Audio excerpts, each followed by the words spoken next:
Curas, de Icilio Felici. Lectura de Eduardo Figueroa. Amaos, pero sobre todo, mantened la caridad, la cual es el vínculo de la perfección, y la paz de Cristo triunfe en vuestros corazones, a la cual fuiste asimismo llamados para formar un solo cuerpo. San Pablo, Epístola a los Colosenses, capítulo 3, versículos 14 y 15. En la iglesia, que es la casa del Padre, hay sitio para todos. Solo se exige un requisito, la buena voluntad. De todo lo demás no hay que preocuparse.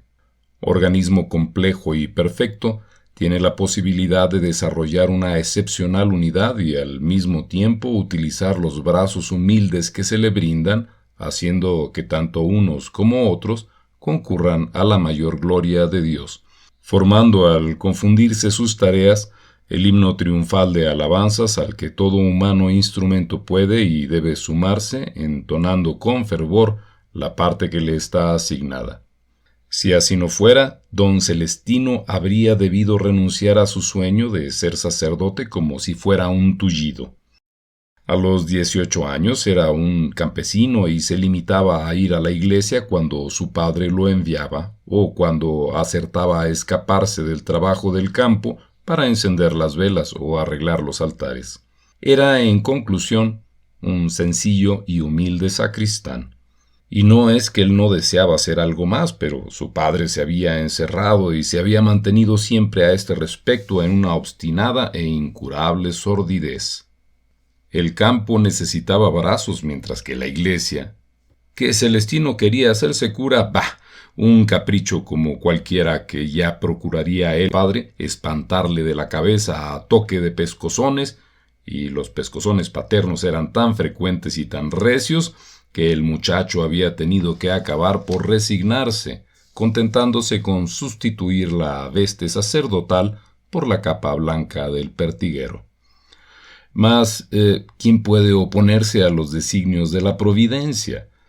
El padre de Celestino se murió en 4 días, y el hijo, después de haberlo enterrado y llorado con las lágrimas más sinceras, dijo cándidamente: «La desgracia ya ha ocurrido. Ahora es la ocasión de hacerse cura, ciertamente». La madre y los hermanos no podían disponer de los persuasivos argumentos de que el difunto padre había hecho tan larguísimo uso. El párroco estaba de su parte. En resumen, que Celestino a los 20 años entró en el seminario.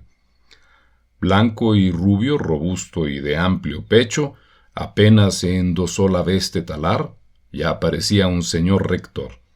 Su buen párroco lo había recomendado y salido fiador de él no solo como un caso de vocación a prueba de bomba, sino como chico de extraordinaria inteligencia. El buen campesino, zapato grande y seso fino. Ya sabía lo que a un cura le faltaba decir misa y eso era todo. Ahora bien, en cuanto a inteligencia, el viejo párroco se había equivocado de medio a medio. Celestino se sabía de memoria, es verdad, las vísperas y las antífonas, los oficios de difuntos y de Semana Santa, y distinguía a la perfección en el añalejo las fiestas de rito doble y las octavas solemnes, pero puesto a mano con la gramática latina y con la literatura italiana, no acertaba a dar una. Cuanto más se comía los libros, más vueltas le daba la cabeza. Tanto que al cabo de un par de años le aconsejaron que se volviera a plantar coles. Bueno estaba, antes que quitarse aquella sotana por la cual había tenido que recibir tantos pescozones, Celestino prefería morir. Entonces sus superiores, movidos a piedad al ver su desolación y animados por su realmente angelical bondad, pues de hecho era tan bueno como torpe, y tal vez más, habían acabado por resignarse y dejarlo continuar. Sin hombres doctos el mundo podría avanzar lo mismo, pero sin hombres buenos no, y esto es lo que de verdad vale y cuenta para un sacerdote. Así pues, lo desaznaron en latín lo mejor que pudieron, Le metieron a trompicones en la cabeza un poco de teología y cuando comprendieron que ya no era posible sacar más de él, que ya tenía lo indispensable y que ya no le entraría en la mollera más de lo que tenía, le confirieron las órdenes sagradas. Antes de dárselas, el obispo quiso saber las cosas claras y, reunido con el rector del seminario y demás profesores que había tenido, les preguntó: pero vamos, ¿lleva una preparación suficiente que le permita ni equivocarse a conciencia? Ilustrísimo señor, respondió el lector, si hemos de tener en cuenta la cultura, no se le podrá ordenar de sacerdote ni ahora ni nunca.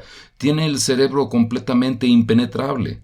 Pero su ilustrísima podrá con él contar con un alma privilegiada, un corazón sencillo y puro, de los que ven a Dios. Ay, entonces sea, concluyó el obispo, y lo admitió entre los ordenados. A la capilla privada del obispo, a asistir a la consagración del nuevo sacerdote, acudió medio pueblo. Celestino estaba tan pálido y lloraba con lágrimas tan sentidas que poco a poco todo el mundo quedó conmovido y llegó un momento en el que los sollozos se hicieron tan abundantes y tan generales que el obispo tuvo que suspender por unos instantes la sagrada ceremonia. Él también lloraba. Ya hemos dicho que en la casa del Padre hay sitio para todos. Ahora añadiremos que en ninguna diócesis falta nunca el rincón enojoso, lejano, desacreditado, donde, sin embargo, existen almas que tienen derecho a un pastor y a donde, por ello, es necesario que un pastor vaya. Allí, generalmente, las autoridades eclesiásticas suelen enviar a aquellos sacerdotes que no tienen condiciones suficientes para conducir una grey más numerosa, y de este modo el complejo organismo de la Iglesia contiene su regular y armónico funcionamiento, realizando así totalmente el mandato de Cristo: id y predicad a todo el mundo la buena nueva. Tras algunos años de aprendizaje en una parroquia más bien importante a las órdenes de uno de esos curas de empuje que valen por 10 maestros, don Celestino fue nombrado ecónomo en uno de esos rincones a que antes nos referíamos. Un lugarejo que ni hecho a medida para él, donde podría hacer mucho bien con su bondad, sin exponer demasiado a la pública crítica los vacíos de su inteligencia. Lo cierto es que él quedó contentísimo. Pocas almas, ningún señor de esos con quienes no sabe uno nunca cómo portarse y le tienen siempre cohibido. Un hermoso huerto anejo a la casa rectoral que el cura podría cultivar por sí mismo en las horas libres y hacer crecer en él todos los bellos dones de Dios. ¿Qué más podía desear?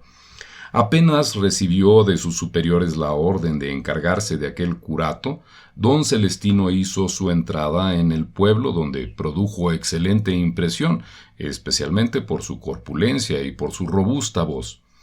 ¿Sabéis vosotros qué grandes condiciones son para un cura la estatura y la voz? Hay pueblos en los que cuando se habla de sacerdotes más o menos celosos y beneméritos, de repente oís decir: «Ah, pero ¿y la voz de don fulano? Mire, aquel sí que era un hombre». Y se están refiriendo a un cura que hace lo menos 20 años que murió. Don Celestino, pues, como decíamos, causó excelente impresión, no atenuada ni siquiera por aquella soflama que debía haber constituido su sermón de presentación.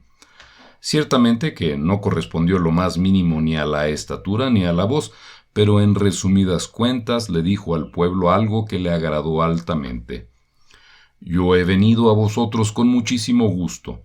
Os consideraré como si fueras mi misma familia y las puertas de mi casa estarán siempre abiertas para todos vosotros». «¿Has oído lo que ha dicho?», comentaban entre sí los lugareños terminada la misa.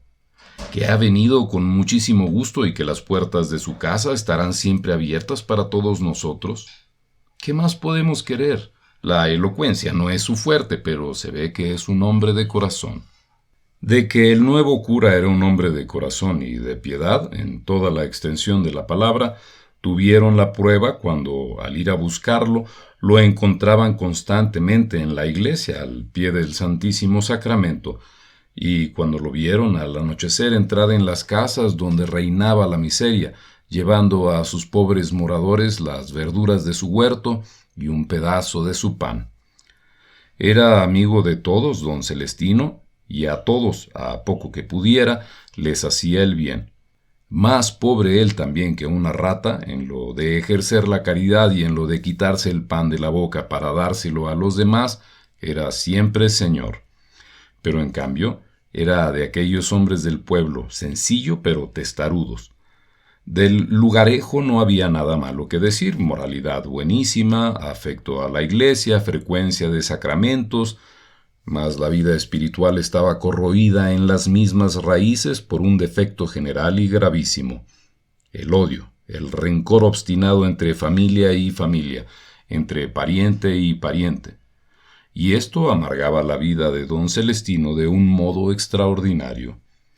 Hombre de pocos libros, o por decir mejor y sin ambajes, solo manejaba uno fuera del breviario, un viejo libro encuadernado en pergamino que le había regalado el viejo párroco de su pueblo cuando cantó misa, el Santo Evangelio de nuestro Señor Jesucristo, puesto en lengua vulgar. Aquel era su libro y le tenía un enorme afecto, no sólo por estar impreso en letra clara, un poco grande, sino también lo entendía, le distraía y encontraba siempre en él algo nuevo.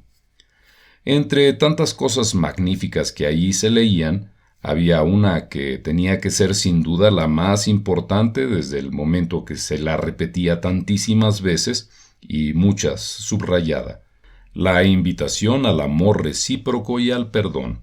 Sentado en el murete del huerto, con el grueso volumen en las rodillas, el buen cura lo hojeaba, mojándose el dedo con saliva a cada página. Aquí, el Evangelio de San Mateo. Si vas a hacer una ofrenda al altar y te viene a la memoria que tu hermano tiene algo contra ti, deja la ofrenda y corre a reconciliarte con tu hermano. Y antes, en verdad os digo que améis a vuestros enemigos y que hagáis el bien incluso a aquellos que os odian. El Señor, comentaba para sí don Celestino, lo dice bien claro, y continuaba hojeando: si no perdonáis a los hombres, tampoco el Padre os perdonará a vosotros vuestros pecados. Señor, si mi hermano peca contra mí, ¿hasta cuántas veces habré yo de perdonarle? ¿Hasta 7 veces? Y Jesús respondió: no digo ya 7, sino 70 veces 7. Y seguía adelante a través de las páginas de San Lucas y de San Marcos, hasta las categóricas palabras que refiere el evangelista San Juan: este es mi mandamiento, que os améis los unos a los otros lo mismo que yo os he amado. Mandamiento, repetía en voz alta el sacerdote, no consejo solamente, mandamiento. Y esta gente no se da por enterada o lo vuelve del revés. No se puede marchar así. Hay que poner remedio. Si no, van a ir todos al infierno, empezando por mí.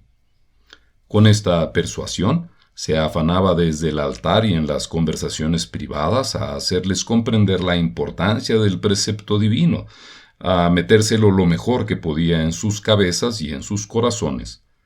Mas sus palabras eran como la semilla que cae sobre la piedra dura. Usted lo dice muy bien, respondían los feligreses a sus exhortaciones, pero ¿cómo se hace? No se puede. Tanto y tanto se lo repitieron que el pobre cura acabó por creer que la culpa tenía que ser toda suya, por no saber mover las almas, y se acusaba ante Dios en sus diarios coloquios con él, conjurándole a que proveyera él, con su divina potencia de amor, a la salvación de aquella rebelde Grey. Parecía, sin embargo, que Dios, en vez de escucharlo, quisiera humillarlo más. 2 jóvenes se miraban con buenos ojos y querían desposarse, mas la familia de la muchacha era opuesta a este enlace y negó su consentimiento. Los jóvenes obstinados insistieron, y ello provocó una reprensión más bien descompuesta. Los padres del novio, molestos por una negativa que, en cierto modo, a su parecer, hería la honorabilidad de toda una familia merecedora de respeto, se ofendieron. De aquí surgió primero un altercado entre las 2 madres, intransigente la una, susceptible la otra. Luego una riña de los padres de la que nació ya el odio en su más bestial expresión. Naturalmente los parientes y amigos se pusieron de una u otra parte, y a poco el pueblo estaba dividido en dos bandos que se enzarzaron el uno contra el otro.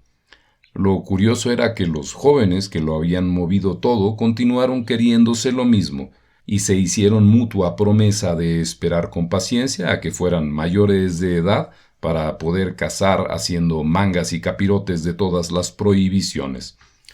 Mas no por ello los tristes frutos del odio tardaron en apuntar y madurar. Gente que no se acercaba ya a recibir los sacramentos, mujeres que ni siquiera iban a misa por si les tocaba al lado una enemiga, hombres que se daban de baja de la cofradía de la Buena Muerte y se negaban hasta a llevar en la procesión las andas de la Virgen, porque no toleraban verse hombro con los del bando contrario. Y rencillas, querellas, discordias continuas, provocaciones y calumnias, ofensas y amenazas. Cosas, os digo, que deprimían el ánimo y que daban verdaderas náuseas. Podéis, pues, imaginar cómo estaría don Celestino. Con aquel su librote encuadernado en pergamino entre las manos, se esforzaba gritándoles las admoniciones evangélicas, amenazándolos con los castigos divinos, implorándoles e imprecándoles. Había probado incluso a ofenderles, diciéndoles que mientras él había cumplido su palabra considerándolos como una familia, ellos no habían mantenido la suya.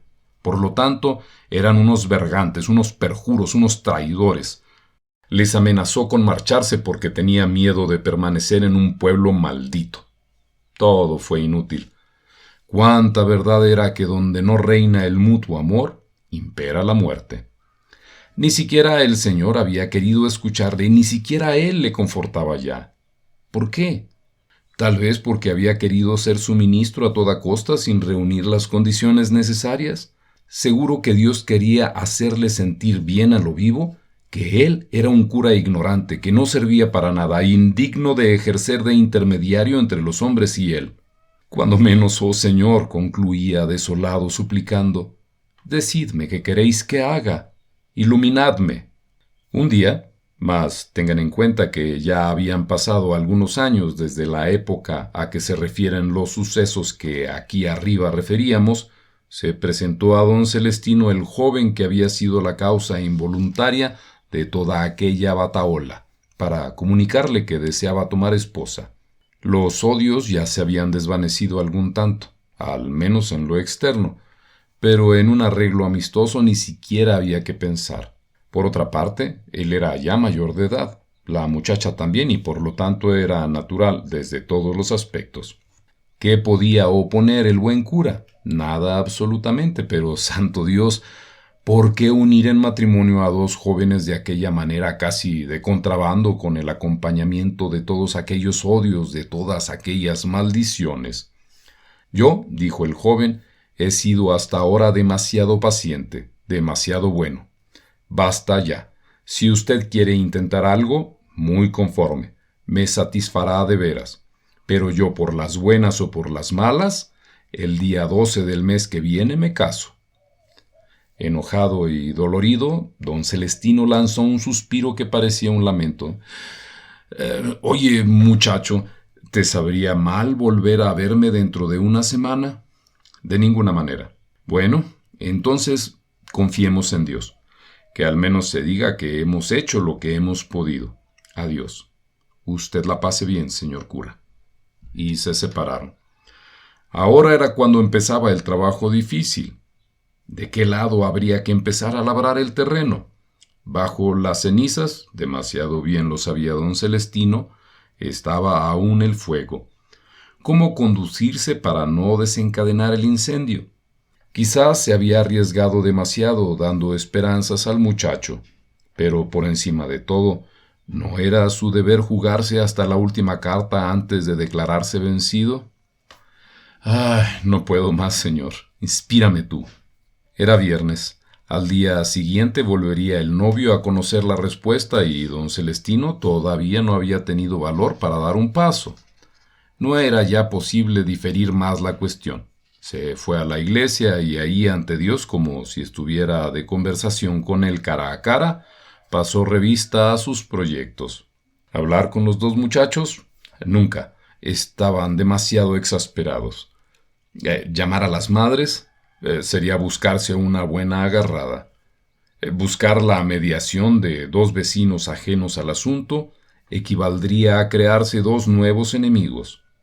De pronto tuvo una inspiración. La madre de la novia había cometido ciertamente una equivocación colosal, pero en el fondo era una buena mujer. Cumplía con la iglesia, era ejemplar, caritativa, sensible. La había visto más de una vez rezar con tanto fervor y escuchar con tanta compunción sus sermones. Tal vez una palabra que le dijera a ella sola, de corazón a corazón. Intentémoslo, dijo, y la mandó llamar.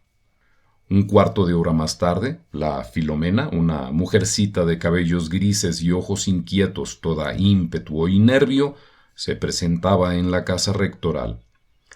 Don Celestino la hizo pasar al archivo, cerró la puerta, la invitó a sentarse, masculló 2 o 3 frases ociosas sobre el tiempo para tratar de romper el hielo porque, francamente, no sabía cómo entrarle al asunto, y por último se infundió valor. Discúlpeme, Filomena, si la he hecho abandonar sus quehaceres para venir aquí, pero es que he pensado que la única incapaz de tener conmigo una incorrección sería usted, tan buena, tan maternal con todos. La mujer, halagada con tales palabras, le interrumpió. Pero, ¿qué está usted diciendo, señor cura? ¿Le parece a usted? No tiene más que mandarme con toda libertad.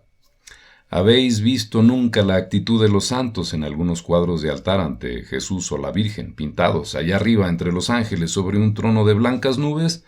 Pues don Celestino parecía arrancado de uno de esos cuadros.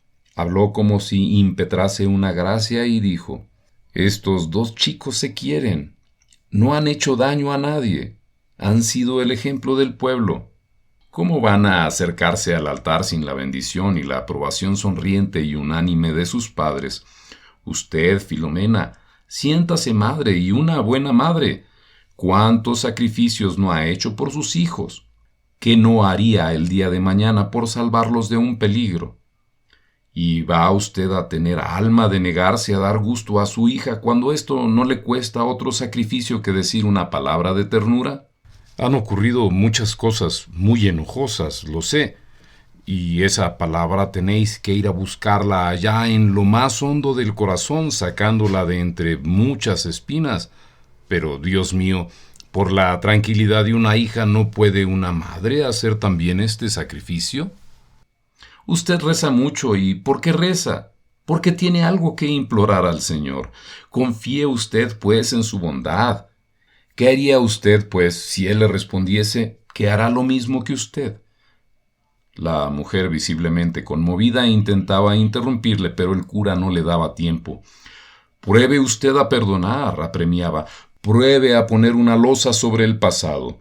Usted será la primera en quedar contenta, porque créame, también humanamente hablando, se experimenta mayor satisfacción procurando alegrías a nuestros semejantes que causándoles dolor. Se duerme mejor cuando se ha hecho el bien que cuando se ha hecho el mal. Se goza más perdonando que odiando. Tiene usted razón, interrumpió por fin la mujer, pero ahora la madeja está tan enredada que crea, señor cura, que ya no es posible desenredarla. Lo comprendo, la atajó rápidamente don Celestino. Desenredarla no se puede. Lo único que se puede es cortarla en seco, en el nombre de Dios, como hizo aquel otro con aquel famoso nudo. Un golpe y ya está. ¿Y usted, Filomena, se niega? ¿Acaso Dios ha sido malo para usted? ¿Por qué entonces usted quiere ser tan mala para él? Calló un momento, mirando ansioso a la mujer a los inquietos ojos. Luego, de súbito, cogiéndole confidencialmente las manos y, con voz en que palpitaba el temblor de un sollozo a duras penas contenido, le dijo: Filomena, ¿es que no quiere usted proporcionar este consuelo a su pobre cura? Soy un pobre sacerdote ignorante que no sirve para nada. Lo sé, a los 20 años aún era yo un campesino, pero cuando mis superiores me mandaron a que viniese aquí de tan buena gana era porque estaban convencidos de que yo podía hacer con el corazón lo que con la cabeza no sería capaz de hacer. Me había hecho la ilusión de que el corazón en efecto podría lograr algo, y en cambio véase lo que he conseguido. Nada, absolutamente nada. Digamos al menos la verdad, Filomena, no he conseguido absolutamente nada.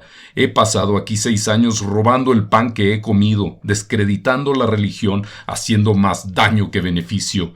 Sí, porque de otro modo sería posible que no pudiera llegar a conseguir un pequeño sacrificio siquiera de una madre. ¿Sería posible que no hubiera logrado devolver la paz a una familia, sembrar un poco de amor entre tanto odio? ¿Qué está usted diciendo, señor cura?, murmuró Filomena conmovida. Os digo la verdad, y es una verdad tan amarga que me deja completamente aplanado, tan amarga, tan descorazonadora que me voy a marchar de aquí. Un solo día más que me quedase sería un pecado. Me voy con las manos vacías sin poder decirle adiós. Aquí le traigo un corazón en el cual he podido al menos sembrar el germen de tu mandamiento de amor. Ni siquiera uno. Es terrible. Y esta última palabra se deshizo en un sollozo que, brotando del robusto pecho del cura, parecía llenar toda la habitación. También la mujer lloraba.